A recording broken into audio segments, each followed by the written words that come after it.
चाउर पिस ए आमा चाउर पिस घी वहिला रुइया बान हो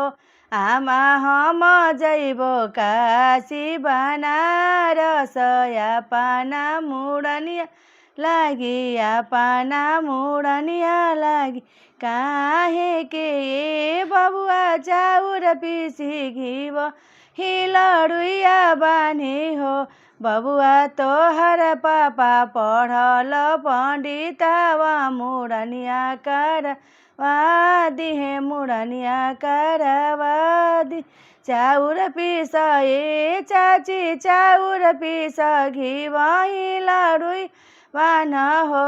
चाची हम जैबो काशी बना रसया पाना मुडनिया लागि या पाना मुडन काहे के बबुआ चाउर पिसी घी वहिला रुइया बानी हो